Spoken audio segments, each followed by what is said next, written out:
बोलो श्री प्राणनाथ प्यारे की जय। धाम के धनी की जय। सर्व सुंदर साथ की जय। प्रणाम जी सुंदर साथ जी। प्रणाम जी। प्रणाम जी महाराज जी। प्रणाम प्रणाम जी जी महाराज महाराज जी, जी। प्रणाम जी। प्रणाम प्रणाम जी महाराज जी। प्रणाम प्रणाम जी। जी। प्रणाम जी सुंदर साथ जी। प्रणाम जी। प्रणाम जी। प्रणाम जी।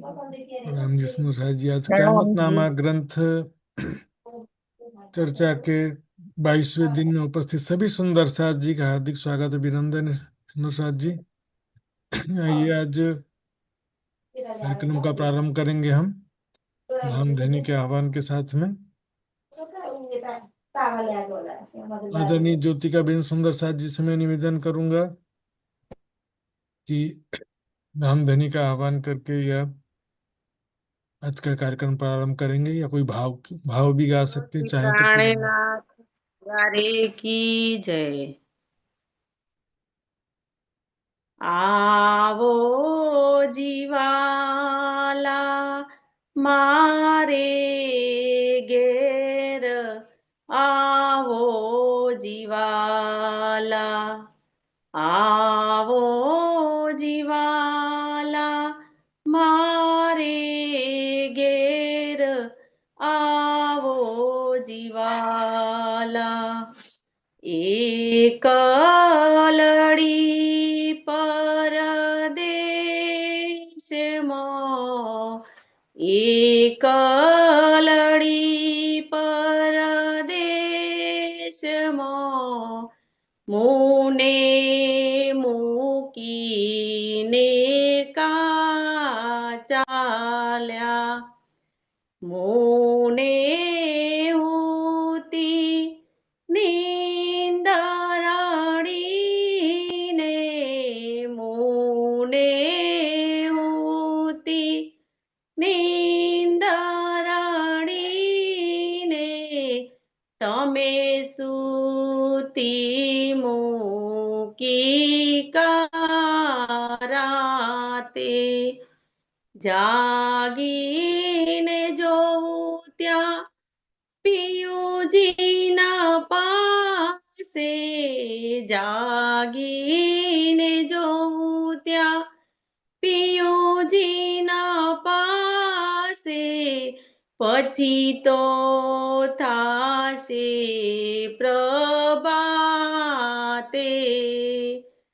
કલ કલીને કહું છું તમને, કલ કલીને કહું છું તમને, આવજો આણી ક્ષણે, મારા મનના મનોરથ પુરાજો, મારા મનના મનોરથ પુરાજો, શ્રીન્દ્રાવતી લાગી ચરણે, શ્રીન્દ્રાવતી લાગી ચરણે, આવો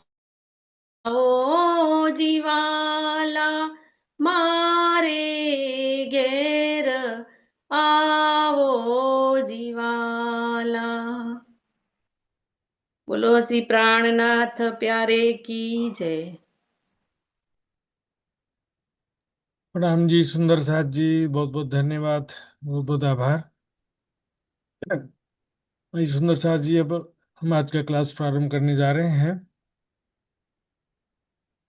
सर्वप्रथम हम कल के क्विज का रिजल्ट देखेंगे सुंदर साथ जी। वही सुंदर साथ जी, कल 21वें दिन का क्विज का रिजल्ट इस प्रकार है।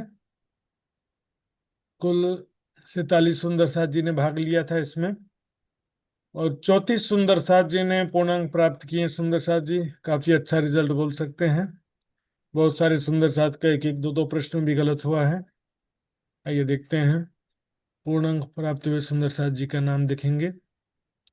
नवीन शाह मुंबई, भावना शाह मुंबई, कोमल गुजरात, प्रवीणा शाह मुंबई, संतोष सॉरी महेश सिंगल, पूर्वी जी न्यू जर्सी, अंशु जी, अरुणा पटेल गुजरात, संजीव भाई यूएसए, स्नेहा जी यूएसए, कविता गुप्ता दिल्ली, कमलेश गुप्ता दिल्ली, उषा सिंघल जयपुर, कमलेश शर्मा रुड़की, बबीता गोयल होगा शायद ये, प्रतीक्षा जी यूएसए, पिंका पटेल गुजरात, दीपिका शाह मुंबई, उषा देवी सोनभद्र, एवी पाटिल गुजरात, पूनम गुप्ता कोलकाता, संगीता धनावत उड़ीसा, प्रेम सिंगल हिसार हरियाणा, इंदिरा भट्टू हरियाणा, हिना सोलंकी उतई छत्तीसगढ़, अन्नपूर्णा बेन छत्तीसगढ़, प्रीति वाडेर भिलाई छत्तीसगढ़, राजुल पटेल गुजरात, ज्योतिका बेन गुजरात, गीता पंचाल गुजरात, शीतल पटेल गुजरात, प्रीशा जी नेपाल, मित्र कुमार पराजुली बेल्टार नेपाल। तो ये सुंदर सा जी धामधनी का नाम लेके आज का क्लास प्रारंभ करेंगे। सुंदर सा जी, वंदो सद्गुरु चरण को, करो सप्रेम प्रणाम, अशुभ हरण मंगल करण, धनी श्रीदेव चंद्र जी नाम, श्री प्राणनाथ निज मूलपति, श्री महराज सुनाम, तेज कुंवरी श्यामा युगल को, पल पल करूं प्रणाम, पल पल करूं प्रणाम।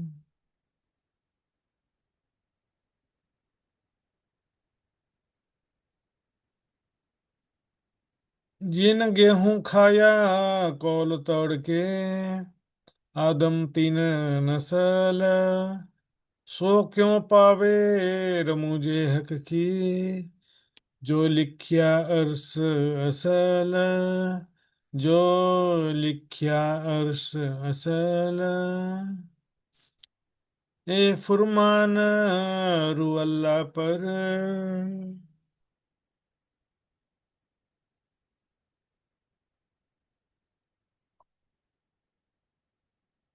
ए फुरमान रूह अल्लाह पर, वे परब्रह्म अक्षरति धाम के धनी। इस चुपाई में कह रहे हैं कुरान है ना, ये कुरान रूपी संदेश, कुरान में जो हकीकत की बातें लिखी हैं, परम धाम के संकेत लिखे हैं, आखिरत की बातें लिखी हैं, वो किसके लिए आया है? रूह अल्लाह पर ले आया हक का रसूल, है ना। मोहम्मद साहब लेकर के आए कुरान, किसके लिए लाए? रूह अल्लाह पर। रूह अल्लाह है ना, श्यामा जी, स्वरूप श्री देवचंद जी और समस्त ब्रह्मात्माओं के लिए यहाँ पर माना जाएगा। सुंदर जी, इससे पहले भी एक चौपाई थी यहाँ पर, 74वीं चौपाई में भी इसी प्रकार कहा गया था, फुरमान हके लिख भेजिया, दिया हाथ रसूल के, रूह अल्लाह पर भेजिया, किन खबर न पाई। इसी प्रकरण की 74वीं चौपाई में भी इसी प्रकार कहा गया था। सुंदर साथ जी, श्यामा जी से मतलब सभी सुंदर साथ और श्यामा जी सबके लिए आया है। अब इसमें क्या है कि इमाम किताब कोले किताब पर ये न मार्फत भूल, है ना। वर्णन करने का तरीका ऐसा होता है। सुंदर साथ जी, तीनों सूरतें एक ही हैं। अब देखो क्या लिखा है, हक का रसूल, मतलब रसूल साहब जो है, यानी कि मोहम्मद बसरी सूरत मोहम्मद साहब, क्या उनके अंदर राज्य नहीं थे? है नहीं की बात है ना। अलग अलग जगह में अलग अलग तरीके से वर्णन हो जाता है। ले फुरमान मैं हाथ में, कहलाया मैं रसूल, ले फुरमान हाथ में, कहलाया मैं रसूल। सुंदर साथ जी, वाणी मैंने एक बार कहा, रास लीला खेल के आए बरारब श्याम।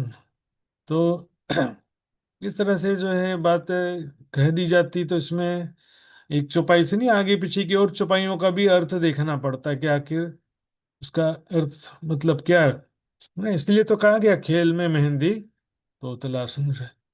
यहाँ पर भी दिखेंगे सुंदर सा जी, ये फरमान रू अल्लाह पर कह रहे हैं ना, लेकिन इसमें अ, लाने वाले भी श्यामा जी हैं और रहस्य खोलने वाले भी श्यामा जी। लेकिन अब जब देवचंद जी के तन में श्यामा जी की आत्मा आती है, तो उनको शुरुआत में परम धाम का कुछ भी ज्ञान नहीं है ना। मेरा ठाकुर के अंदर अंदर भी श्यामा जी की आत्मा कहा गया है, दूसरा जामा। तो क्या होता है कि शुरू से नहीं हो जाता है उनको ज्ञान की, इसलिए लाने वाले पहले भी वही थे, लेकिन अब अपना ही लाया हुआ को फिर से देख रहे हैं। पहले का कोई स्मृति के आधार पे काम नहीं होता कि ये भी अरब में लाए थे तो वो स्मृति है। फिर देवचंद जी के अंदर वो स्मृति बनी रहनी चाहिए थी ना। देवचंद जी को खोज क्यों करना पड़ा? राज्य तो है ना। ब्रज रासलीला का भी रहस्य देखो। राज महाराज ब्रज और रासलीला में भी थे कि नहीं थे? श्यामा जी भी थी ब्रज रासलीला में। तो भी खोज करना पड़ा कि नहीं करना पड़ा? तो इसलिए इस तरह से कहा जाता है कि, है ना, मतलब ये जो राज्य की शक्ति से जो कुरान अवतीर्त हुआ है, जो हकीकत 30,000 बातें हैं हकीकत की, राज्य की शक्ति से जो अवतरित हुआ है वो किसके लिए हुआ? श्यामा जी और सखियों के लिए वो अवतरित हुआ है। नहीं, यहाँ पर अब लेंगे परमात्मा की शक्ति से अवतरित हुआ है, क्योंकि मोहम्मद साहब जो कॉम्बिनेशन नाम है, आत्मा प्लस शक्ति का जॉइंट नाम होता है मोहम्मद या मोहम्मद। मोहम्मद स्पष्ट हो गया ना। इमाम किताब खोले किताब। अब यहाँ पर जो हक्की सूरत के रूप में आए तो क्या नाम पड़ गया उनका? इमाम का खिताब हो गया, उपाधि नाम लग गया। क्या हो गया? अब नाम चेंज हो जाता है। बसरी मलकी हक्की कही तीनों एक सूरत, लेकिन नाम क्या तीनों का? रसूल, ईसा, रूहल्लाह, इमाम। तीन नाम रखा है लेकिन अंदर से एक है। नाम किसका है? तन का नाम है, आत्मा का नाम नहीं होता है। रसूल किसी आत्मा को कहेंगे? नहीं। ईसा रूहल्लाह भी देवचंद जी को कहा गया है, कुरान के अनुसार कहा गया है। इमाम मेहदी महमदी जी को किसके अनुसार कहा? कुरान के अनुसार कहा। हिंदू ग्रंथों के हिसाब से तो क्या कहेंगे? बुद्ध निष्कलंक स्वरूप या कल की होता है। तो सभी ग्रंथों के रहस्य जो खोलेंगे, यहाँ पर कुरान की बात चल रही है। बुद्ध निष्कलंक स्वरूप या इमाम मेहदी साहिब व जमा को का खिताब जो है वो हक्की सूरत को मिला, और उन्होंने सारा ग्रंथों का रहस्य खोल दिया। परे न मार्फत भूल। अब क्या होगा कि ब्रह्म ज्ञान प्राप्त होने के बाद किसी को भी परम धाम के शोभा स्वरूप लीलाओं के विषय में अब कोई भी गलती या कमी नहीं होगी। परे न मार्फत बोल, परम धाम के जो मार्फत है शोभा स्वरूप लीलाएं, उनका सारा रहस्य इमाम मेहदी साहिबुज्जमा मोहम्मद हक्की सूरत ने खोल दिया, है ना। परिक्रमा सागर श्रृंगार की वाणी में स्पष्ट कर दिया परम धाम के शोभा स्वरूप लीलाओं का ज्ञान। अब किसी को समझने में कोई भी यहाँ पर कमी रहेगा नहीं, गलती नहीं होगा, मतलब सभी समझ जाएंगे। तारतम ब्रह्मवाणी के बाहर जाएंगे तो अपने सपने की बुद्धि हो जाएगी वापस। वाणी के बाहर एक शब्द भी हम नहीं जा सकते। वाणी के अनुसार, परिक्रमा सागर श्रृंगार की वाणी के अनुसार चलेंगे तो सारा रहस्य स्पष्ट हो जाएगा, और किसी प्रकार की समझने में कोई भी कमी रहने वाली। खोलिया 11वीं सदी में ने जो किताब फुरका। 11वीं सदी में, कौन सी 11वीं सदी? हिजरी सन की 11वीं सदी, मोहम्मद साहब की 11वीं सदी ना। 11वीं सदी अभी ईसा मसीह की तो कौन सी सदी चल रही है? 21वीं सदी चल रही है ईसा मसीह की। ईसवी सन मतलब ईसा मसीह से ईसवी सन होता है। उसी विक्रमादित्य राजा से विक्रम संवत होता है। उनकी सदी, सदी का मतलब होता है शताब्दी। 100 वर्ष के काल को बोलते हैं सदी। 11वीं सदी मतलब 1100 वर्ष मोहम्मद साहब के व्यतीत होने पर कुरान के गूढ़ रहस्य दुनिया में 11वीं सदी के अंत में प्रकट मिले ने मैं। 11वीं सदी में लगभग जो है मेड़ता में गए थे विक्रम संवत 1734-35 के आसपास। तो उस समय में ये सारा कुरान के गूढ़ रहस्य स्पष्ट हुए। तो लगभग 11वीं सदी का अंतिम समय चल रहा था समझो वो। मार दज्जाल करे एक दिन, है ना। सबके हृदय से अज्ञानता माया के जो दज्जाल का प्रभाव है ना, वो अज्ञानता, दुर्बुद्धि, विकार, ईर्ष्या, द्वेष, लोभ, लालच, लड़ाई झगड़े, ये सब क्या माया का प्रभाव है ना। दज्जाल के प्रभाव का नाश कर देंगे। केवल अज्ञानता का नाश करने से काम नहीं होने वाला। अज्ञानता तो, ज्ञान होने के बावजूद भी मनुष्य कितनी गलती करता है। नहीं तो दूसरे जगह चौपाई भी आता है ना, मेट कलयुग असुराई, है ना, मुक मेट कलयुग असुराई देसी, मुक्त सबो जगदीश। तो कलयुग की असुराई, वही मैंने कहा ना, माया का प्रभाव, असुराई में सब चीज आ जाता है। माया दज्जाल का प्रभाव के अंतर्गत एक अज्ञानता भी है, लेकिन और भी बहुत सारी चीजें आ जाती हैं यहाँ पर। ये दज्जाल का जो प्रभाव है उसको जब समाप्त करेंगे तो क्या होगा, सारी दुनिया एक दीन हो जाएगी। एक दीन मतलब एक धर्म हो जाएगी। सभी एक, सभी को एक ब्रह्म ज्ञान प्राप्त हो जाएगा। सभी मिलकर एक परमात्मा की प्रेम लक्षणा भक्ति करेंगे। उसका नाम जो है हिंदू ग्रंथों के हिसाब से कुछ और हो सकता है, निजानंद संप्रदाय बोलो चलो। कुरान के हिसाब से क्या नाम होगा उसका? वितक में, वाणी में, जगह जगह क्या नाम लिखा है? दीन इस्लाम हकीकी लिखा है कि नहीं लिखा है?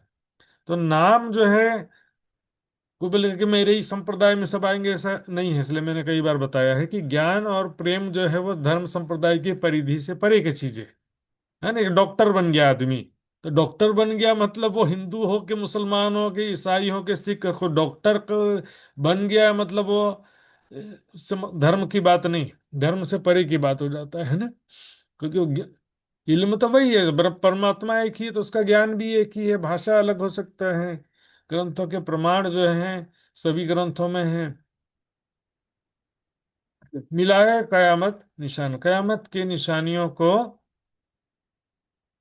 स्पष्ट कर देंगे, है ना। जगत के अंतिम समय कयामत की निशानियों के विषय में सारा गूढ़ार्थ स्पष्ट कर देंगे, क्योंकि जाहिरी रूप से देखने से कोई भी कयामत की निशानी पता चलती नहीं है। सुंदर साथ कयामत की निशानियां कोई भी देखेंगे बोले पूरब के बजाय पश्चिम से सूर्य उदय, कभी होने वाला ही नहीं है। दाबतुल अर्ज जानवर आएगा बोले, शेर की आंख, पीठ गीदड़ की, कान हाथी के, गर्दन मुर्गे की, छाती शेर का, सिर पे पहाड़ी बैल का सिंह। जाहिरी रूप से इंतजार करते रह जाएंगे, कोई आने वाला ही नहीं है।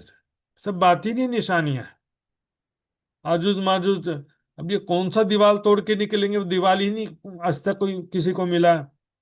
यदि धरती में कहीं कोई दीवार बनाया है ऐसा, तो दीवार जाके देखना चाहिए ना। और उसको दीवार को तो क्या करके दुश्मन ही तोड़ देगा, बोले कि इसको तोड़ ताकि सब लोग मरे। सब क्या है कि सांकेतिक बातें लिखी हुई हैं। दज्जाल, काना दज्जाल का मतलब क्या है? आत्मदृष्टि से रहित, देह दृष्टि वाला मनुष्य।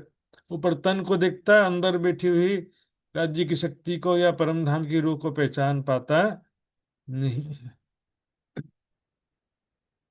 ईसा, इमाम, मसीह, मिल, रसूल, मार, दज्जाल, करसी फजर। अब ध्यान देंगे सुनो शाह जी, यहाँ पर फिर से तीन नाम आया ना। कल भी चौपाई में तीन नाम कई बार आए थे, देखेंगे ऊपर में। तो कल एक चौपाई आई, परसों की चर्चा में लास्ट चौपाई थी,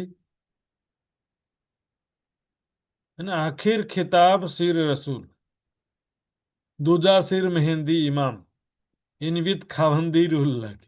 ये तीनों एक दिन का सिद्ध। इस तरह से एक चौपाई और भी आई थी सुंदर साथ जी। आप भी थोड़ा सा मंथन आप भी करना, खुद लेना कौन सी चौपाई आई थी कहाँ पर। तो यहाँ पर क्या है कि अब इमाम, मसीह, रसूल, तीनों किसके नाम है? तीन, मोहम्मद की तीन सूरतों के तीन नाम हो गए, है ना। यहाँ पर तीन आत्मा, आत्माओं को मोहम्मद की तीन सूरत नहीं कहा गया, और आत्मा को रसूल, मसीह या मेहंदी आत्मा को नहीं कहा गया। अकेले आत्मा को नहीं कहते, क्योंकि तीन आत्माएं मिलके चलो काम करो, ऐसा नहीं है। है ना, काम तो करने वाले तीनों तनों से जो भी कार्य करने वाली बात है वो तो राज्य की शक्ति से ही काम होता है ना। तीनों सूरत क्या, तीन अलग अलग आत्माओं को नहीं कहते हैं। राज्य से आवेश से युक्त आत्मा ने जिस तन को धारण किया, तीन सूरत मतलब तीन तन, तीन चेहरा धारण किया। सूरत है ना, चेहरा, शरीर, स्वरूप।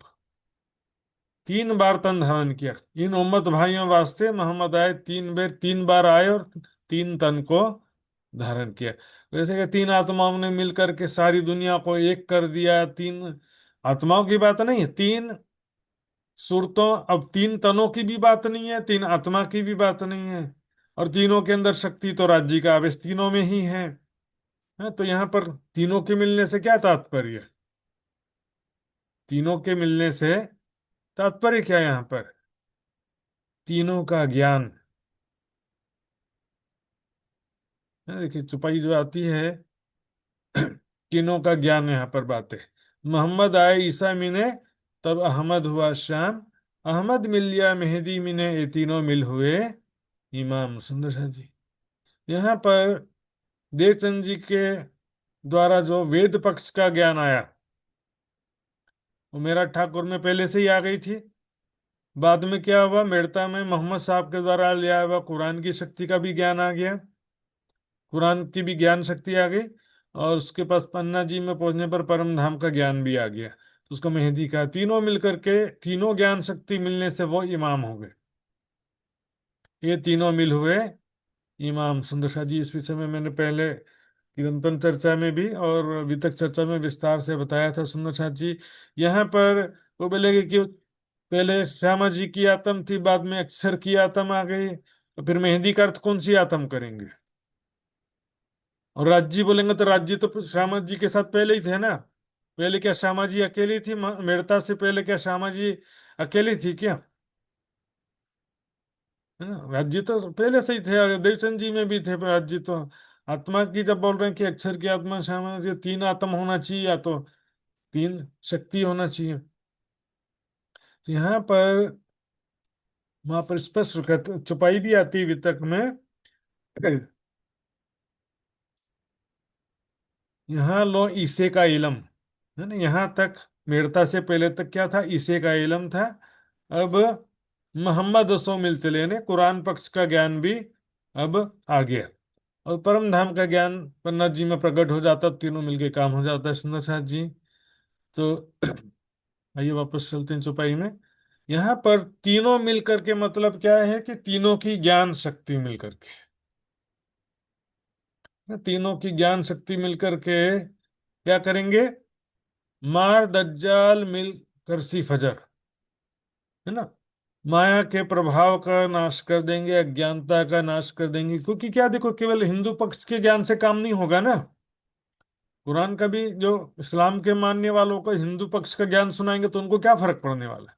सही ना, सबको सब समझे अपनी में ना, सबको अपने अपने ग्रंथों से तो समझाएंगे ना। मुस्लिम को मुस्लिम की तरह, हिंदुओं को हिंदुओं की, सब समझे अपनी में जब आए इमाम आखिर, तो सबको सभी ज्ञान देंगे ना। तो अज्ञानता और जो आपसी द्वेष भावना है, मायावी विकार है, सब जो है ऐसे थोड़ी समाप्त होगा। तीनों ज्ञान चाहिए, परम धाम का भी ज्ञान चाहिए, कत्य पक्ष का और वेद पक्ष का ज्ञान।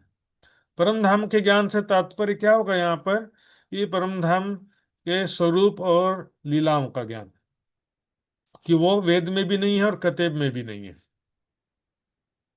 रोज फरदा सदी बारही खोली बातुन उम्मत नजर, ने फरदा मतलब कल के रोज, रोज यानी दिन, फरदा यानी कल, कल के दिन। कल के दिन के विषय में जानते होगे सुंदर शाह जी, फिर भी मैं एक बार बता दे रहा हूँ। जो कुरान में क्या कहा गया है, कल कब आता है? एक दिन और एक रात व्यतीत होने पर कल आता है। तो एक दिन क्या कहा गया? एक दिन का वायदा, ऐसा तो कुरान में लिखा है पहले, ठीक है। फिर क्या कहा कि अ, उसने कल के लिए क्या भेजा है, बेशक खुदा तुम्हारे हर काम से खबरदार है ना। तो कयामत का वादा कब पूरा होगा? तुम उनसे कह दो कि तुमसे एक दिन का वादा। तो कयामत कब आएगा? एक दिन में आएगा, ऐसा लिखा हुआ है। इसको फरदा रोज कयामत बोलते हैं। अब एक दिन जो है, उससे क्या तात्पर्य भी है? तो मृत्यु लोक का एक दिन की कौन सा एक दिन? तो उसका संकेत भी लिखा है कि एक दिन तुम्हारे हिसाब के मुताबिक 1000 वर्ष के बराबर है। और रात्रि जो है वो सूरह कद्र के अनुसार किसे कहा गया है? सूरह कद्र के अनुसार रात्रि कहा गया है 1000 महीने से बेहतर। कुरान में सूरह कद्र में क्या के 1000 महीने से बेहतर है ना, उससे भी ज्यादा। 1000 महीने क्या होता है? 84 वर्ष, और 1000 वर्ष के 84 वर्ष और 3 या 4 महीना कुछ होते हैं। तो उसको यहाँ पर कह रहे हैं दोनों मिला के 1100 वर्ष होते हैं, है ना। तो फरदा रोज कयामत कहते हैं। 11 वर्षों के पश्चात यानी 12वीं सदी में, यहाँ पर कह रहे हैं चुपाई में, क्योंकि 12वीं सदी की लिख रहे हैं ना। देखिए चुपाई क्या कह रही है, रोज फरदा सदी 12, 11वीं सदी के पश्चात। तो विक्रम संवत 1745 में 11वीं सदी पूर्ण हो गई और 12वीं सदी शुरू होती। तो 1745 में क्या हुआ, सभी ग्रंथ अवतरित हो गए, परिक्रमा सागर श्रृंगार सारे ग्रंथ अवतरित हो गए। देखिए परम धाम का पूर्ण ज्ञान अवतरित हो जाने से क्या हो गया, सुंदर साथ की ज्ञान प्रेम दृष्टि आत्म दृष्टि पूर्ण रूप से खुल गई। सुंदर साथ ने परब्रह्म का राज्य का परम धाम का साक्षात कर लिया। इसी को क्या लिखा है, खोली बातून उम्मत नजर। उम्मत की नजर ने ब्रह्म सृष्टि की आत्मिक दृष्टि खोली, खुल गई। बातून यानी गुह्य, गुह्य दृष्टि, ज्ञान दृष्टि, आत्मदृष्टि, प्रेम दृष्टि सब आ जाएगा इसमें। यहाँ पर ये चुपाई में मैंने काफी बातें बताया सुंदर साथ जी, है ना। फरदा रोज कयामत की बात है ना, 1000 और 100 साल 11वीं सदी के पश्चात 12वीं सदी में क्या हो गया, ये परम धाम का पूर्ण ज्ञान अवतरित हो जाने से विक्रम संवत 1745 से 1751 के बीच में परम धाम का पूर्ण ज्ञान अवतरित होने से खोली बातून उम्मत नजर, ब्रह्मात्माओं की बातिनी ज्ञान दृष्टि प्रेम दृष्टि आत्मदृष्टि खुल गई। परम धाम का उनको साक्षात्कार हो गया, अनुभव हो गया। दूसरा जो यहाँ पर मैंने बताया था कि 3 सूरतों की बात कहा था मैंने, 3 सूरत कहने की बात है। यहाँ पर तीनों के मिलने से क्या तात्पर्य है, तीनों की ज्ञान शक्ति मिलना, तीनों का ज्ञान धारा मिलना, है ना। वेद पक्ष का ज्ञान, कते पक्ष का ज्ञान और परम धाम का ज्ञान, तीनों के मिलने से काम हुआ। 3 आत्माओं को 3 सूरत नहीं कहा गया, 3 आत्माओं ने मिलकर के ये काम किया ऐसा नहीं है। राज्य तो तीनों ही सूरतों में है, श्यामा जी भी तीनों सूरतों में है। यहाँ पर तीनों की शक्ति तो एक ही है ना, राज्य तीनों ही में है। ठीक है, यहाँ पर जरूर एक चीज कहा गया है कि अव्वल आखिर कयामत लग कया नूर चढ़ता नबी का, है ना। बसरी मलकी हकी सूरत में क्रमशः ज्ञान का नूर, ज्ञान का तेज बढ़ता जाएगा, है ना? खाली ना जमाना मोहम्मद बिना ये बीच मुसाफत इस लिखिया। इसमें ज्ञान की शक्ति बढ़ने की बात है, मोहम्मद साहब के बदलने की बात नहीं। मोहम्मद के बिना कोई जमाना है नहीं। आइए अगली चौपाई में चलते हैं। काफर कौल कयामत के जानते थे झूठ कर। अब विश्वासी ये जीव सृष्टि दुनिया वाले क्या करते थे, समझते थे कयामत के विषय में जो मोहम्मद साहब ने भविष्यवाणी किया था कि ऐसे ऐसा निशानियां हैं कयामत का, कयामत के समय सारी दुनिया को एकत्रित किया जाएगा, सबका न्याय होगा, सबके कर्मों का फल मिलेगा। कयामत कब आएगी, तो बोले उस समय ऐसी ऐसी निशानियां होंगी, पश्चिम से सूर्य उदय होगा, दाबतुल अर्ज आएगा, दज्जाल आएगा, जो जो निशानियां थी जब मोहम्मद साहब कहते थे उस समय, तो जो उस समय के लोग थे, तत्कालीन लोग गप्पे मारा बोलेंगे मोहम्मद साहब झूठ बोल रहे हैं, ऐसा उनके मन में भावना होती थी। मोहम्मद साहब की बातों पर वो विश्वास नहीं करते थे। प्राणनाथ जी कह रहे हैं सो सरत मोहम्मद की सत हुई, मोहम्मद साहब की सारी बातें सारी भविष्यवाणियां अब सत्य हो गई हैं, अर्थात सभी भविष्यवाणियां कयामत की निशानियां प्रकट हो चुकी हैं। बातिनी रूप से दिखेंगे तो, जहरी रूप से दिखेंगे तो फिर और 100 साल नहीं 1000 साल तक इंतजार करते रहेंगे, फिर भी होने वाला नहीं। इसलिए बोलते हैं कयामत बहुत दूर है, क्योंकि जाहिरी रूप से दिखेंगे तो वो कभी होने ही वाला नहीं। जो कयामत करते जाहिर तो निशान भी बताते जाहिर। यदि कयामत सबके दिखा करके करना होता तो वो जाहिरी निशान होता ना। बातिनी निशान इसलिए कहा कि ये कयामत भी गुप्त रूप से होने वाली लीला है, दुनिया वालों को अभी शुरू से पता नहीं चलेगा। इसलिए कहा ना पर्दा कया हजरत के रुए पर, सो क्या तिनकी तुमको नहीं खबर। हाँ, मुख पर पर्दा इसलिए कहा गया हजरत की। और कयामत कौल काफर कौल कयामत के जानते थे झुट कर, सो सरत मोहम्मद की सत हुई, 11वीं सदी आखिर, अब 11वीं सदी के अंत में, जगत के अंतिम समय में सारी निशानियां प्रकट हो गई हैं। आखिर मतलब जगत के अंतिम समय में या 11वीं सदी में मोहम्मद साहब की ने जो भी भविष्यवाणी कही थी, भविष्य से संबंधित बातें कही थी, सारी सत्य हो गई, प्रकट हो गई है। इल्म लदुनी की दृष्टि से देखें, ब्रह्म ज्ञान की दृष्टि से देखें, दज्जाल भी आ गया, सबके दिलों में अज्ञानता, माया रूपी दज्जाल। दज्जाल है ना, मनुष्य के रूप में, पाश्विक वृत्ति के रूप में दज्जाल भी आ गया। याजुज माजुज दिन रात के रूप में दुनी के काल हैं ना। मनुष्य के देखो, आंखें सुअर की, कुदृष्टि हो गई, हाथी का कान, निंदा सुनकर क्रोधित होना, शेर की छाती यानी क्रूरता, पीठ गिदड़ का मतलब धार्मिक कार्य में कमजोर हो जाना, है ना। पहाड़ी बैल के सिंह, झगड़ने का स्वभाव, सब जहां देखो झगड़ने के लिए तैयार रहते हैं सब। अपनी गलती ना हो तो भी सिर पे चढ़ जाए, ऐसे रहते हैं। कोई एक कौल मोहम्मद का हुआ ना चल विचल। मोहम्मद साहब ने जो भी बातें कही थी क़यामत के विषय में, आखिरत के विषय में, जो निशानियां, जो बातें कही थी कि मोहम्मद के भाई मोमिन आवेंगे, इमाम मेहदी साइज जुमा आएंगे, ईसा रूहल्लाह पुनः आएंगे, यानी जो भी भविष्यवाणियां की थी। असराफिल 2 बार सुर फूकेगा, पहला तो फूक दिया, दूसरा फूकेगा तो फिर उसमें बातें करने के लिए कुछ नहीं रहेगा। दूसरा सुर फूकने से तो बस खेल खत्म।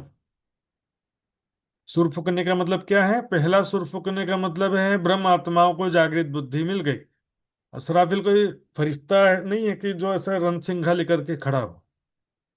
जागृत बुद्धि, पहला सुर फूका, सबको जागृत बुद्धि प्राप्त हो गई, कुरान के रहस्य खुलने लगे।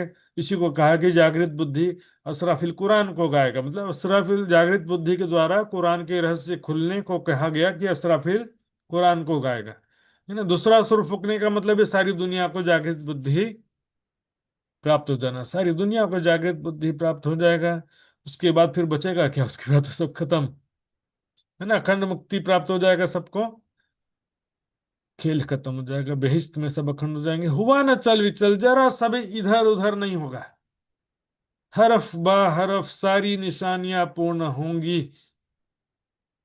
बहुत सारी निशानियां पूर्ण हो चुकी हैं, और कुछ जैसे कि दूसरा सुर फूकना ऐसे बाकी है, बाकी तो मैक्सिमम निशानियां हो चुकी हैं। जैसे कि वो जो कहा गया ना, याजुज माजुज जो हैं, उसके सॉरी दावतुल अर्ज के एक हाथ में आसा, मूसे का यानी मूसे की छड़ी होगी, दूसरे हाथ में सुलेमान की मुहर होगी। तो है ना, उसमें जिसके मुख में आसा चुभाएगा उसका चेहरा रोशन हो जाएगा, जिसके जिसका सॉरी जिसके मुंह में मुहर लगाएगा उसका चेहरा रोशन हो जाएगा, जिसका आसा चुभाएगा यानी छड़ी चुभाएगा उसका मुख काला हो जाएगा। तो ये आखिरत की लीला है, मतलब आखिरत तब जगत के ठीक अंतिम समय में ऐसा होगा। अंतिम समय में राज्य के जोश के द्वारा क्या होगा, जिसने भी अच्छे कर्म किए हैं उसके दिल के भाव चेहरे पे आ जाएंगे, और सभी का मुख गर्व से युक्त होगा, खुशी से युक्त होगा। इसी को उज्जवल कहा गया है। और जिसने बुरे कर्म किए हैं अभी तो दिल में छिपा के रखे होंगे, लेकिन उसका भाव चेहरे पे प्रकट हो जाएगा तो शर्मिंदगी आ जाएगी ना। चेहरे पे शर्मिंदगी आ जाएगी, जो उसके द्वारा दिल के भाव चेहरे पे प्रकट हो जाएगा। वो ऐसे कुछ लीलाएं बाकी हैं अभी थोड़ी बहुत। पर क्यों मुझे औलाद आदम की जिनकी अबलीस नस्ल, आदम की औलाद, आदि नारायण के संकल्प से उत्पन्न हुई जीव सृष्टि, बड़ा भला किस प्रकार समझ सकते हैं? यहाँ पर बहुत ही इंपॉर्टेंट चौपाई सुंदर शाह जी ध्यान देंगे यहाँ। आदम की औलाद किसे कहा गया? जीव सृष्टि को कहा गया। अब यहाँ क्या कह रहे हैं? जिनकी अबलिस नस्ल, है ना, जिनके अंदर जो जीव चेतना है वो क्या है? इबलिस का नस्ल है, यानी स्वाप्निक चेतना का अंश है जीव चेतना। इसलिए तो कहा ना, छल को छल ना लागे ही ओ लहरी ओ जल। माया के जीव माया के ही रूप होते हैं, माया के जीवों को माया नहीं लगती है। यहाँ दोनों बात आ गया सुंदर शाह जी। देखिए, मैंने कल बताया था, मेरे इस शरीर में देखो 3 चीजें बोल सकते हो, किसी के भी शरीर में। ये शरीर या शरीर के प्रति जो अहम भावना है वो आदम हो गया, मन हव्वा हो गया, और अंदर जो चेतना है वो इबलीस हो गया। ये तीनों का कॉम्बिनेशन यहाँ पर भी सबके शरीर में, आदम के ऊपर भी हो जाएगा और बृहद मंडल में भी इसी तरह से। अक्षर के अहम को आदम, अक्षर के मन को हव्वा, और अक्षर के हृदय में जो सुमंगला शक्ति प्रकट हुई, फरामुशी का आवरण डालने वाली शक्ति, उसको वहां पर शैतान कहा गया। तो वही स्वाप्न सुमंगला शक्ति स्वाप्निक चेतना शक्ति के रूप में आई, वही आदि नारायण के अंदर, फिर विष्णु भगवान के अंदर, फिर वो सभी जीवों के अंदर। अजाजिल जीव दुनी का, है ना, अजाजिल इब्लिस पर्यायवाची शब्द है। अजाजिल जीव दुनी का, सभी के अंदर जीव चेतना के रूप में है। तो फिर सभी प्राणियों को या सभी मनुष्यों को आप बोलो तो भी, सभी मनुष्यों को यदि आदम कहा गया है, तो अंदर जीव चेतना को तो इब्लिस कहा गया है ना। के विषय में मैंने एक चौपाई भी बताया था पहले, दम इब्लिस बन के। चौपाई में बाद में नोट्स में रख दूंगा। अभी मैं तो नशा जी इसलिए यहाँ पर कह रहे हैं कि जिनकी इब्लिस नस्ल, इसलिए कह रहे हैं। इब्लिस क्या है? सभी प्राणियों के अंदर दम इब्लिस, सबके अंदर जो जीव रूप से है इब्लिस, उसका नस्ल, अंश कहेंगे यहाँ पर। नस्ल मतलब क्या होता है? वंशज होता है ना। तो नस्ल भी आदम के वंशज हैं या इब्लिस के वंशज है? सभी मनुष्य या सभी जीव सृष्टि किसके वंशज है? तो उसका जो बाह्य शरीर है उसको आदम कहते हैं, शरीर के प्रति मैं की भावना, और अंदर जो जीव चेतना है वो इब्लिस का नस्ल है। तो दोनों साथ में ही है, अलग अलग नहीं है।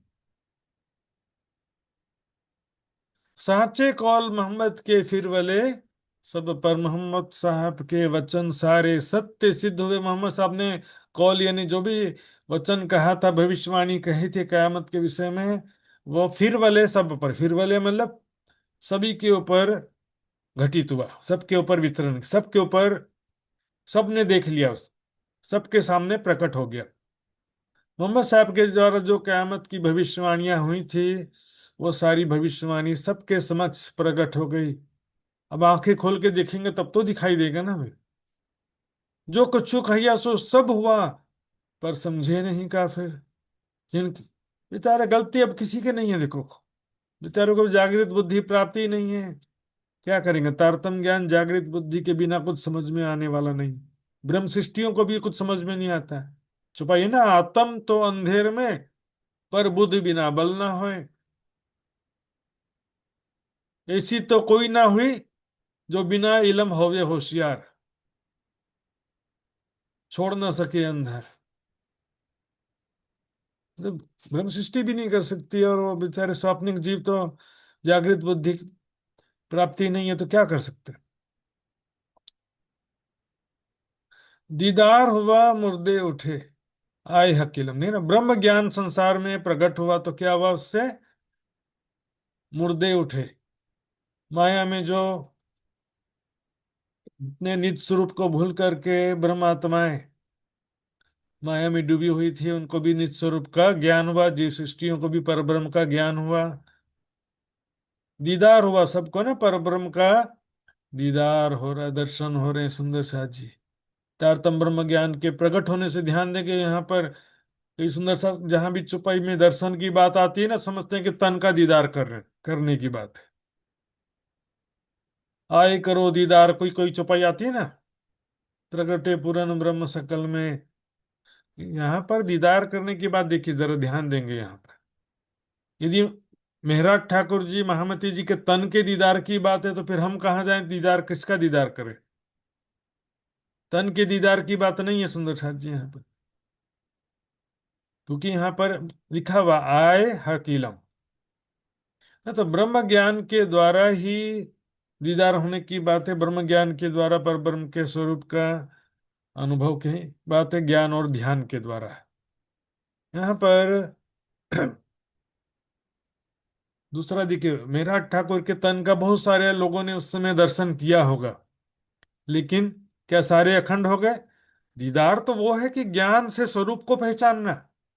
मेरा ठाकुर के अंदर भी जो परब्रह्म विराजमान है, राज्य विराजमान है, उसको भी जो पहचानेगा तब तो उसका भी अनुभव होगा ना। और केवल तन का दीदार करने से किसी का कल्याण होने वाला नहीं है। तो व्यक्तिवाद, परम धाम में कोई तन मिलने वाला नहीं है, भूल जाइए। न कृष्णा का तन, न देवचंद जी का तन, न मेरा ठाकुर का तन, न अभी जितने गुरु हैं उनमें से भी किसी का तन भी मूल विला में कोई मिलने वाला नहीं है। तो इसका दीदार करके क्या करेंगे? हक इलम से होत है अर्श का दीदार। सुंदर शाह जी चुपाई है वाणी में, हक इलम से होत है अर्श का दीदार। जगत के अंतिम समय में सारी दुनिया को जब ब्रह्म ज्ञान मिलेगा, जागृत बुद्धि मिलेगी, उस समय के विषय में कहा गया है कि सारी दुनिया को दीदार होगा। बेशक तुम दीदार करोगे अल्लाह का कयामत के दिन। यहाँ पर कोई सही में खुदा करके एक सिंहासन में बैठेगा और सामने से सब लोग दीदार करेंगे, ऐसा दीदार की बात नहीं है। सबको ब्रह्म ज्ञान के द्वारा दीदार की बात है। मूल स्वरूप परमात्मा के स्वरूप की पहचान होना, फिर उसका ध्यान द्वारा दीदार करने की बात है। भीस्त दोजक कही त्यों हुई, किया हिसाब चलाए हुक्म। मैं भीस्त और दोजक जो कहा था कि अंत में सबका न्याय होगा, और जो अच्छे कर्म करके एक परमात्मा पर ईमान लाए होंगे उनको क्या मिलेगा? बहिष्ठ मिलेगा। और जो एक परमात्मा पर विश्वास नहीं लाएंगे, बुरे कर्म किए हैं, उनको क्या मिलेगा? दोजख मिलेगा, यानी नरक में जाना पड़ेगा। उसके हिसाब से सब हो गया, कह रहे किया हिसाब चलाए हुक्म। महामती जी मोहम्मद हकीसुर अपने परमात्मा का हुक्म चलाते हुए, मतलब परमात्मा के आदेश का पालन करवाते हुए सारा सबका हिसाब किया, लिख रहे हैं। तो अभी क्या देखो, एक तो ज्ञान का हिसाब हो चुका है अभी, है ना। ज्ञान का हिसाब ब्रह्मवाणी के अवतरण से सत्य असत्य ज्ञान का निर्णय हो चुका है, ठीक है। और कर्म का जो है वो बाकी है, भी कर्म का भी होते जा रहा है थोड़ा थोड़ा। किस प्रकार हो रहा है देखेंगे। भीष्ट दोजक होने से क्या तात्पर्य है, और उसके विषय में जो मान्यता है उसके विषय में भी हम विचार करेंगे सुंदर साथ जी। जगत के अंतिम समय में यहाँ ध्यान देंगे, छठे दिन की लीला का ही अंतिम समय होगा वो। कई सुंदर साथ जी विद्वान सातवां दिन जो सुना सुनाया बोलते हैं, मैं भी वैसे ही बोलता था, लेकिन वाणी मंथन करने पर जो बात सामने आई है देखेंगे सुंदर साथ जी।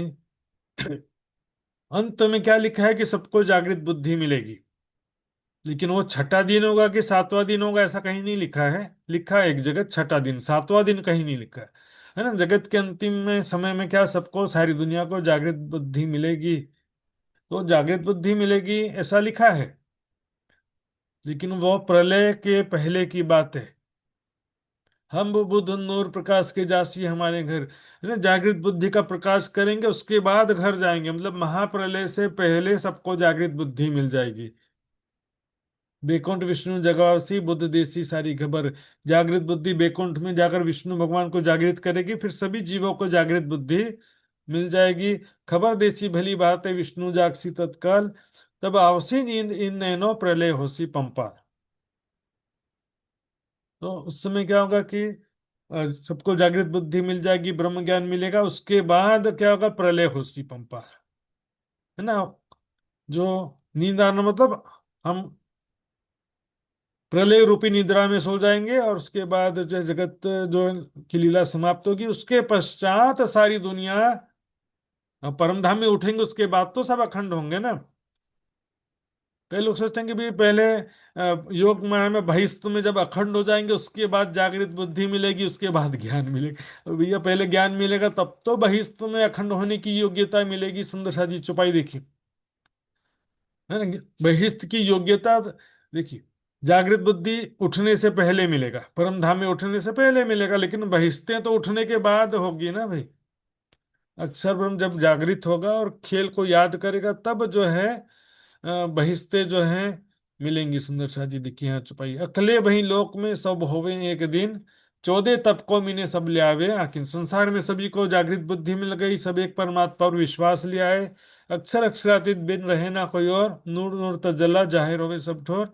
जब नींद उड़ी नूर जलाल की उठ बैठे। तो इसके पश्चात सारी दुनिया को ब्रह्म ज्ञान मिल गया, उसके बाद नींद उड़ती है किसकी? नूर जलाल अक्षर ब्रह्म की।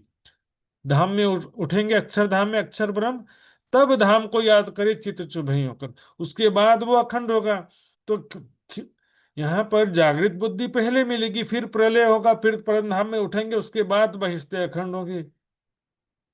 सीक्वेंस देखिए। और छठे दिन की जो बात है यहाँ पर छुपाई देखिए इसमें। जब मिला मिलावा मोमिनो रुजू हुई सब जहान, दिन छठा जुम्मे का हुई पहचान इमाम।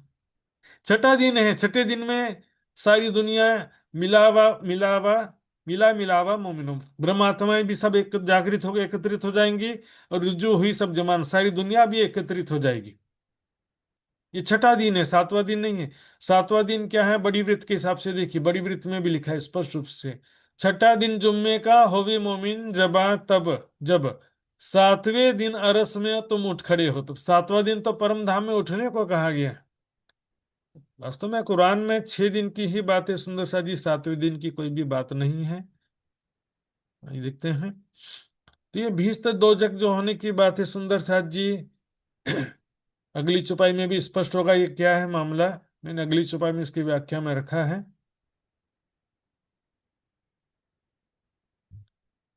कौल केतेक आए मिले और केतेक ही मिलने, बहुत सारी जो कयामत की निशानियां पूर्ण हो चुकी हैं, और कुछ निशानियां, थोड़ी बहुत कुछ निशानियां बाकी हैं, वो भी पूर्ण होंगी। मोहम्मद साहब की बातों में से एक भी निशानी छूटने वाली नहीं। भूल पड़े ना किसी कौल की, रसूल कहियत इनमें मोहम्मद साहब ने जितनी भी निशानी कही है, उसमें से कोई भी ऐसी एक भी वचन अपूर्ण नहीं रहेगा, कोई भी भविष्यवाणी अपूर्ण रहने वाली नहीं है। निशान मिले सब बातुन, यहाँ पर आएगा वो जो मैं बोल रहा था ना,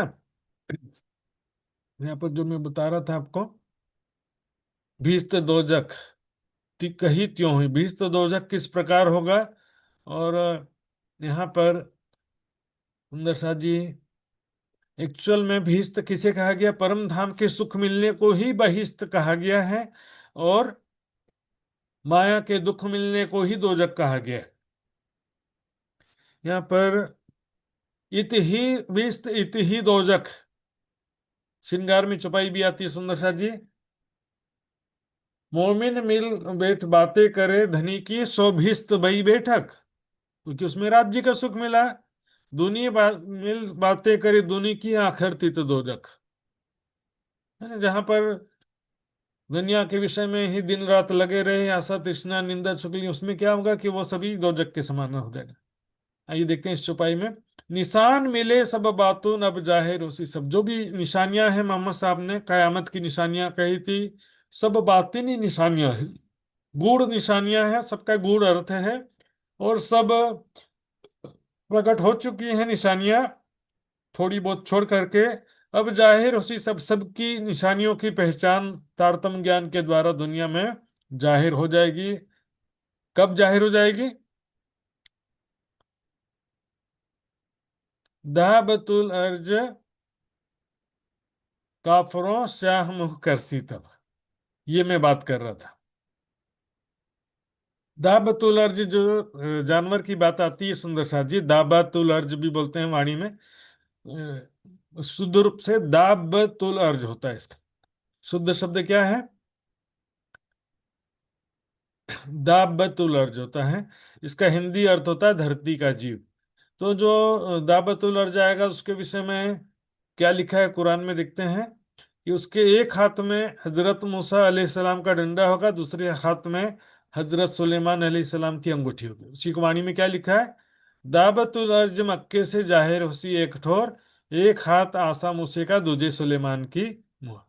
ना सुलेमान कौन, हजरत सुलेमान, इनको अलैहिस्सलाम कह रहे हैं, उसको भी पैगंबर मानते हैं। तो उनकी अंगूठी, मुहर, है ना, अंगूठी से तो मुहर लगाते थे ना पुराने समय में जो राजा होते थे।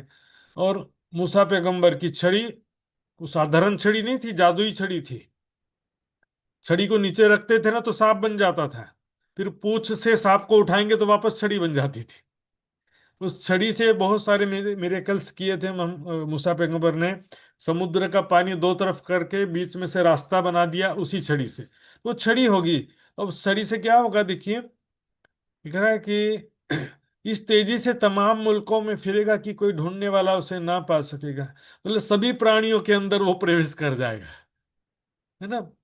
और हर मोमिन के माथे पर हजरत मूसा अलैहिस्सलाम की डंडी से लाइन खींच देगा, जिससे उनका सारा मुंह नूरानी रोबदार हो जाएगा। हर काफर की नाक या गर्दन पर हजरत सुलेमान की अंगूठी से मोहर लगा देगा, जिसकी वजह से उसका मुंह काला हो जाएगा। और मोमिन और काफिर में फर्क स्पष्ट रूप से पता चल जाएगा ना। वास्तव में क्या है समझिए, वाणी में जो कहा गया, छिपी बातें थी दिल में देखो जाहिर करी पुकार। सबके दिल में बातें छिपी हुई हैं। जो छल कपट कर रहा है उसके दिल में, वो भी चित्त में संस्कार रूप से। चित्रकेतु बोलते हैं ना, सभी के कर्म का लेखा लिखने वाले देवता को क्या बोलते हैं? चित्रकेतु। हमारा चित्त ही चित्रकेतु, हमारे चित्त में सारे अच्छे बुरे कर्म संग्रहित होते हैं संस्कार के रूप में।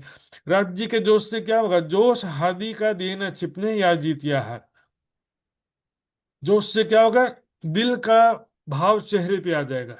तो उससे क्या होगा? कई लोग का चेहरा खिला हुआ रहेगा, कई लोग का चेहरा गर्व से खिला रहेगा, खुशी के मारे हमने अच्छा कर्म किया, अच्छा फल मिलने का समय आ गया। और जो बुरे कर्म किए थे उनके चेहरे पे शर्मिंदगी आ जाएगा, है ना। जैसे सबके सामने किसी के बुरे कर्म का पर्दाफाश हो जाए तो उसका चेहरा वैसा हो जाता है ना, उस तरह से स्थिति हो जाएगी सुंदर साथ जी। इसी को वाणी में चौपाई में यहाँ कहा गया है कि उज्जवल मुख मोमिन कहे, श्याम मुख कहे काफर, या भिश्ती या दोजखी जाहिर होसी आखिर। तो इसमें चौपाई में यही कह रहे हैं, दाबतुल अर्ज काफरो श्याम कर सितब। अभी किया नहीं है, अभी ज्ञान का न्याय हो चुका है, कर्म का न्याय अभी बाकी है। और कोई ऐसा नहीं होगा कि बहुत बड़े मैदान में सबको इकट्ठा करेंगे, उसके बाद राज्य महाराज खुदा एक सिंहासन पर बैठे, एक एक करके आते जाओ, तुमने क्या किया बताते जाओ। पता नहीं, इसमें तो कई लोग जो मर चुके हैं वो भी आ जाएंगे, तो फिर तो पता नहीं कितने अरब की जनसंख्या हो जाएगी। ये दुनिया के कोर्ट जैसा नहीं है, परमात्मा को न्याय करने में सिर्फ 1 सेकंड लगेगा। आंशिक जोश की शक्ति देंगे और सबके दिल का भाव चेहरे पे आ जाएगा, सबके कर्म प्रकट हो जाएंगे, सबको जागृत बुद्धि मिल जाएगी, सत्य सत्य की पहचान हो जाएगी। किसने हमको गलत ज्ञान दिया, किसने हमको सत्य ज्ञान दिया, इसकी भी पहचान हो जाएगी। दुनिया अगुओं देख ही जैसे काले नाग, यूं अगुओं को दुनिया मिलकर दे सिताब ना। जो घायल साहब केवल चीटियां लग गया बिना हिसाब, इस तरह से सबको पता चल जाएगा ना कि कौन क्या किया है, कैसे किया है। सबको जागृत बुद्धि जो उसके शक्ति के द्वारा सबको पहचान हो जाएगी।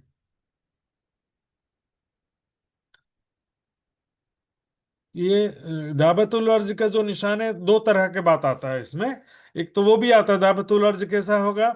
शेर की आंखें, है ना, सॉरी, शेर की छाती और सुअर की आंखें, पीठ गीदड़ का, गर्दन कैसा होगा? मुर्गे के जैसा होगा, पहाड़ी बैल का सींग होगा। ये सारा चीज जो है कहा गया। दूसरा ये भी बात आती है कि दाबतुल अर्ज के पास में एक हाथ में मूसा की छड़ी होगी और दूसरे हाथ में सुलेमान की मोहर होगी। तो दाबतुल अर्ज के ही प्रसंग में दोनों बातें होती हैं। इसलिए वाणी में छुपाई भी आता है कि भैया तो दाबतुल अर्ज सबके अंदर में हैवानी फितरत है, पाश्विक वृत्ति है, तो फिर अपने ही चेहरे को वो काला और गोरा कैसे करेगा? तो उस विषय में ही ये छुपाई आई थी, छिपी बातें थी दिल में जाहिर करी पुकार, है ना। इसी के पहले की छुपाई में वो आता है कि भाई दाबतुल अर्ज सबके अंदर ही है, तो अपना ही चेहरा वो कैसे करेगा? अपने आप को कैसे छड़ी चुभाएगा या अपने आप को कैसे मोहर लगाएगा? क्योंकि सभी के अंदर वो पाश्विक वृत्ति तो अपने को ही कैसे करेगा? तो उसका बातनी अर्थ इस प्रकार होता है कि शक्ति के द्वारा सबके भेद दिल चेहरे में प्रकट हो जाएंगे। जब खोले मगज मुसाफ के द्वार हकीकत मार्फत, जब ना कुरान के गुर अर्थ स्पष्ट हुए, हकीकत मार्फत के रहस्य दुनिया में प्रकट हो गए ना। हकीकत 30,000 जो संकेतों में लिखा था उसका भी स्पष्ट हो गया, और 30,000 मार्फत के जो नहीं लिखा था लेकिन जिसका संकेत था हकीकत में, तो मार्फत का ज्ञान भी यहाँ पर हकी सूरत के द्वारा प्रकट हो गया। तो क्या होगा? यही दिन हो गए होशी जाहिर। अब ये ब्रह्म ज्ञान और ब्रह्म विज्ञान रूपी सूर्य के उदय होने से क्या होगा? दिन हो गया, मतलब ब्रह्म ज्ञान रूपी सूर्य के उदय होने से क्या होगा? देख सी दुनी कयामत, सबको कयामत की पहचान हो जाएगी। कयामत के समय खुदा का दीदार हो जाएगा, है ना। सबको अरसे आजम मोमिनों की सबकी पहचान हो जाएगी, मोहम्मद की भी पहचान हो जाएगी। श्री मोहम्मद के हे मोमिनो जिन जागी भूलो कोई, मोहम्मद जी, है ना। और कुरान के शब्द क्या? मोहम्मद साहिब जमा, मोहम्मद हक की सूरत। क्या कह रहे हैं? हे सुंदर साथ जी, जिन जागी भूलो कोय, जागृत होकर के भी अपने निज घर निज स्वरूप को, धाम धनी को पहचान करके भी माया के झूठी आशा तृष्णा में और छल कपट राजनीति में अपना जीवन क्यों खराब कर रहे हैं। जिन जागी भूलो को, यहाँ पर केवल एक राज्य की चाहना होनी चाहिए, ना धन की, ना भौतिक सुखों की, ना मान सम्मान की, किसी भी के भी लिए भी समय और जीवन खराब नहीं करना है। जिन जागी भूलो को, क्योंकि ब्रह्म ज्ञान प्राप्त होने के बाद क्या होता है कि वित्तेषणा और दारिशना कुछ कम हो भी जाता है, लेकिन लोकेशना यानी मान प्रतिष्ठा का मोह कुछ आ जाता है। एक आग छोटी बुझाए दूजी मोटी लगाई हो जाता है। तो सभी प्रकार के तृष्णा में नहीं फंसना है, न धन के तृष्णा में, न सगे संबंधियों के मोह में, न मान प्रतिष्ठा के मोह में। राह अर्श इश्क न छोड़िए, परम धाम के प्रेम का रास्ता नहीं छोड़ना है, निष्काम प्रेम का। संसार का कुछ भी नहीं चाहिए, एक राज्य के प्रेम के सिवा कुछ नहीं चाहिए मुझे, बस राज्य का ही सुख, राज्य के प्रेम का सुख मात्र चाहिए। उसी के लिए ही अपना जीवन व्यतीत करें, पल पल राज्य के लिए ही वाणी पढ़ें, राज्य के परम धाम की वाणी, परम धाम का ही चितवनी चिंतन, सुंदर साथ की सेवा। जैसे 500 और 5000 सुंदर साथ जी ने पन्ना जी में दिन रात अपना जीवन व्यतीत किया धामधनी के साथ में। सूरत से जिस प्रकार 500 सुंदर साथ जी ने अपना सर्वस्व छोड़ त्याग करके धामधनी के साथ चल पड़े, कोई भविष्य की चिंता नहीं, कोई भविष्य की चाहना नहीं, अपना बाकी जीवन अब धामधनी के चरणों में व्यतीत करना है। ज्यो शोभा लीजिए ठोर दे, एक काल माया में और एक योग माया में।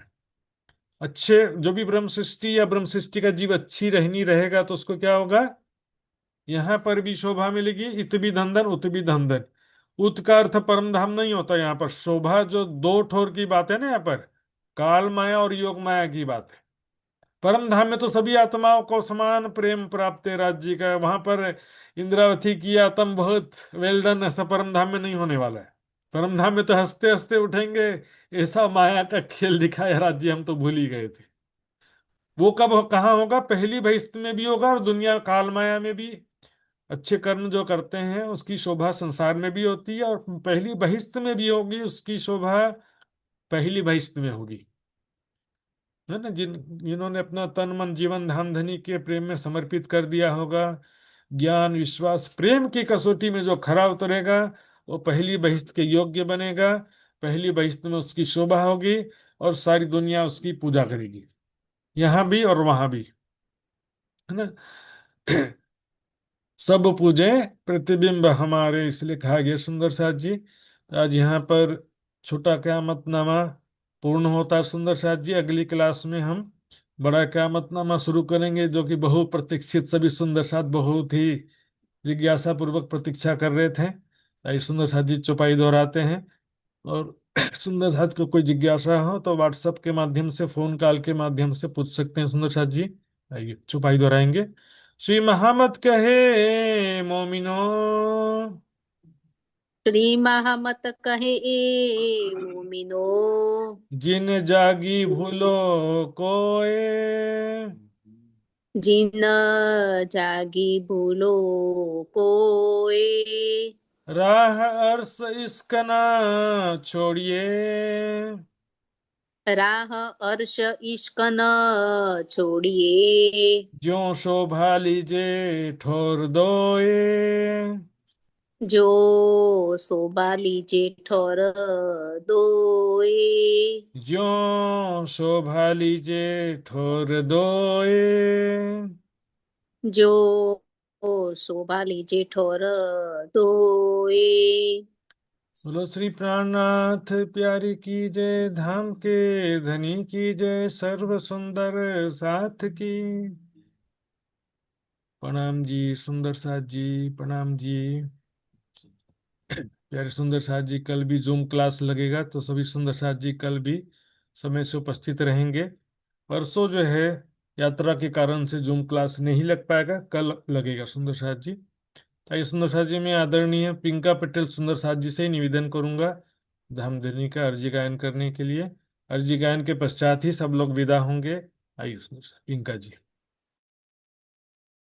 बोलो श्री प्राणनाथ प्यारे की जय। पिया तुम होते सी की जियो, मैं अर्ज करूं मेरे पियो जी।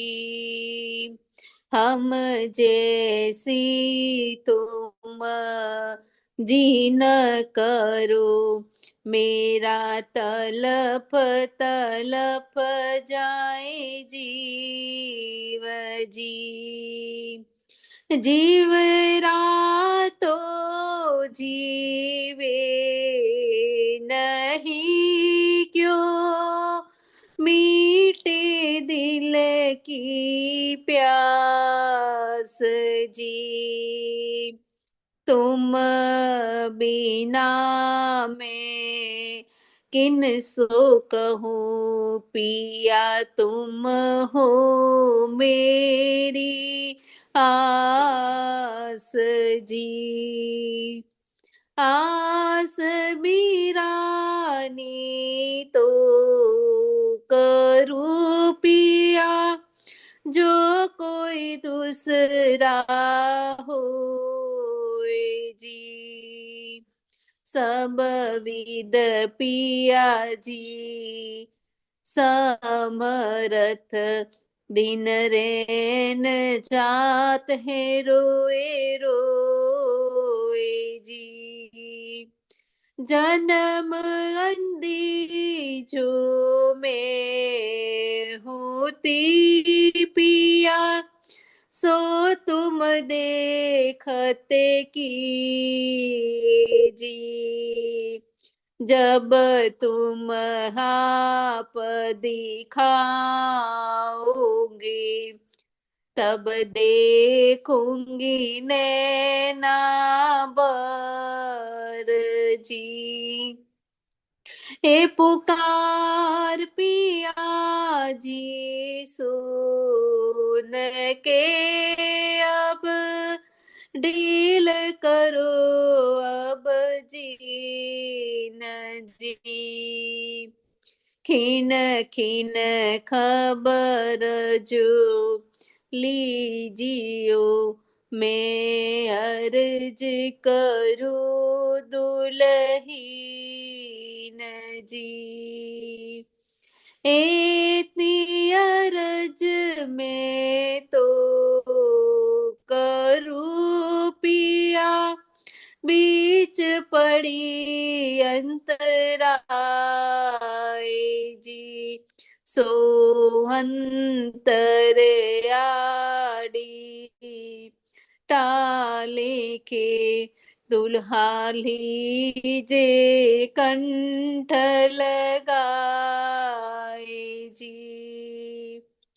कंठ लगाइए कंठ सो पिया, कीजे हास विलास जी। वारणे जाए श्री इंद्रावती, पिया राखो कदमों के पास जी। तुम दुल्हा में दुल्हे नहीं पिया, और न जानो बात जी। इश्क सो सेवा करूं पिया, सब अंगों साख्यात जी।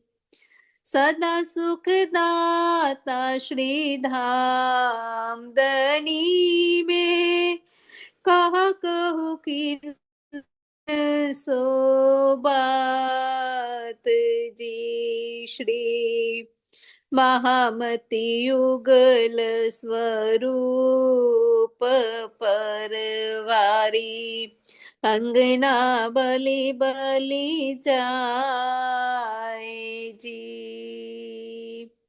सदा सुखदाता श्री दामदनी में, कहाँ कहूँ किन सुबात जी। श्री महामति युगल स्वरूप परवारी, अंगना बलि बलि जाय जी। बोलो श्री प्राणनाथ प्यारे की जय। प्रणाम जी। सर्व सुंदर साथ के आत्मा स्वरूप चरण कमल में मेरा कोटन कोटन प्रेम प्रणाम जी। प्रणाम जी सुंदर साथ जी, प्रणाम जी। सभी सुंदर साथ के चरणों में कोटान कोट प्रणाम जी। आदरणीय पिंका जी का बहुत बहुत धन्यवाद, आभार। सभी सुंदर साथ जी के चरणों में कोटान कोट प्रणाम जी। कल फिर से मिलेंगे सुंदर साथ जी। आइए अब विदा होते हैं। जी महाराज जी प्रणाम प्रणाम। जी, प्रणाम जी। प्रणाम महाराज जी। कोटि कोटि प्रणाम जी। प्रणाम जी महाराज जी, प्रणाम महाराज जी। सुंदर साथ जी सभी के सखियों चरणों के में चरणों में प्रणाम सुंदर जी। साथ जी। प्रणाम प्रणाम महात्मा जी, सब सुंदर साथ को प्रणाम जी। प्रणाम। सुंदर साथ को प्रणाम। प्रणाम जी महाराज जी। कोटि कोटि प्रेम प्रणाम महाराज जी। प्रणाम जी, प्रणाम जी, प्रणाम जी। प्रणाम जी। प्रणाम जी।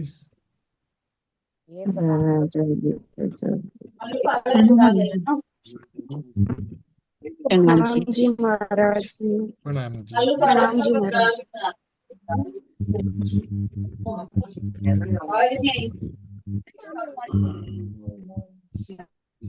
प्रणाम जी सुंदर साथ जी।